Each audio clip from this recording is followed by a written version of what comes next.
I'll be honest, I did not expect a YouTuber to make a movie this solid, but it does have its flaws. Let's talk about it. Hi, welcome to our first long review of our new Just Another Movie Review series.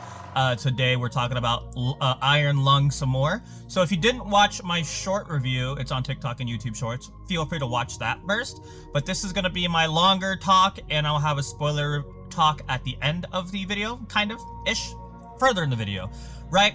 So if you didn't watch the short review, watch that first, and then we're going to dive into more points about this film. So, obviously, what is Iron Lung? That was the Markiplier made movie about the game Iron Lung. And since yesterday, I did watch a lore, I didn't finish it, but I watched a good chunk of a lore video about Iron Lung, and you absolutely need to know about the lore before you watch this film, because if you don't, you will be lost. Like, it'll make sense, but it won't fully make sense. Like I said, when I had more questions and answers, if I was to watch that lore video I watched before watching the movie, I think it would have been more enjoyable for me. Which I guess you could say, duh, it's a movie about a game. But on the other coin, or on the other side of the coin, like it doesn't say anywhere that I have to know about the game to get the movie. You know what I mean? So like, there's a thing when you make movies, and I know this because I sometimes make shorts and stuff like that. When you make a movie, you have the full context of what everything is, right? So the point of the movie is to be able to dump that context onto the audience so that they get what you get, right? And I feel like this movie has a certain problem with that, where it doesn't fully get that for me. You know what I mean? But before we get too much in the good and the bad, so let me get back on track. So the good of the film, like we said, the good was that it is a indie film that feels almost Hollywood. Like, it's in between indie and Hollywood. Like, when I expect like indie horror films, I expect like indie, campy, crappy, like looks horrible type of movies. This one was not, right? Everything looked really good in this film, like I said in the short. And I praise what he has done with this film. Like, I praise it. I know I gave it a 7, and I was worried that some people were gonna like flame me for that, because I see on the internet right now it has like a 93 on Rotten Tomatoes. I think a 93 is fair for an indie film. Like, this is probably the best indie film I've ever seen, but I don't grade it on indie films. I grade it on the entire landscape of films, and I don't think it's as good as some other films I've seen this year. But for an indie film, it's really good. Now, I know you're probably saying that's bullshit or something like that, but it makes sense to me, and this is my channel, so yeah. But like I said in the longer or the shorter one, the tension is incredible in this film. There's like no cheap jump scares. There are some jump scares, but like not really. But like, the tension is the best part about this film, and it goes great.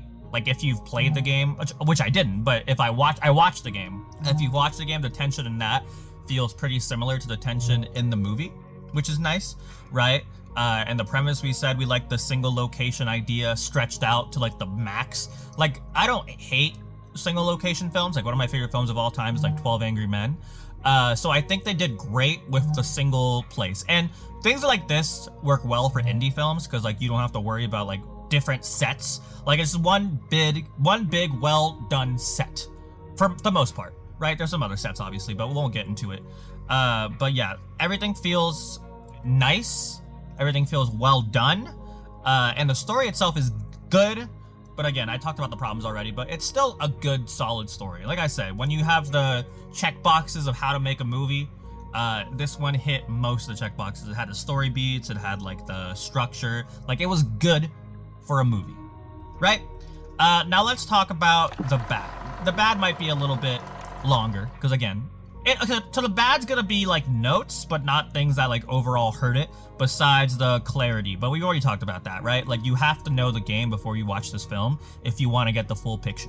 Which sucks. It's not a deal breaker, but it does suck, right? So it'll be hard to explain this without spoiling, but there's some definite like trippy moments in this film that like I don't want to say that didn't make sense, but I felt like they were never really answered. And I don't know if that was intentional or not, but like, there's things that like happen in the film and then like it never really gets addressed again, kind of. I'll talk about it more in the spoiler section, but yeah, I mean, yeah, I can't not talk about it without spoiling it, so we'll get back into it. The pacing we talked about, like, it does feel a little bit too long at the beginning going into the second half, like it's good, but like maybe you could have condensed it a little bit, you know what I mean? Keep it like I don't know how long the movie was. Did it say right here 2 hours 7 minutes? So yeah, you probably could have cut it down to 1 hour and 45, maybe, right? But again, it was still good.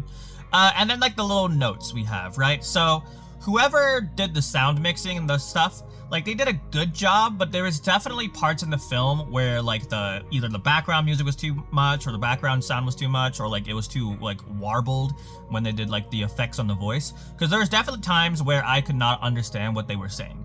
Not just like Markiplier, but people on like the radio. Like there's definitely times where I could not hear what they were saying. So I wish there were subtitles. Kind of like how in the movie Tenet, people hated how you couldn't hear over the loud background music. It wasn't that bad, but it's still parts where I could not hear what they were saying, right? Performance notes wise, this isn't really a bad, it's like a middle, right? The acting is good for what it is, but it's not like great, right? Like Mark does a good job acting in this film, but I wouldn't call it a great performance. I would call it a good performance. It's just like, I'm not an acting expert, so feel free to yell at me, but I feel like there's two moods in this film. He either goes from like chilled, kind of scared, to like straight to like full-on anger.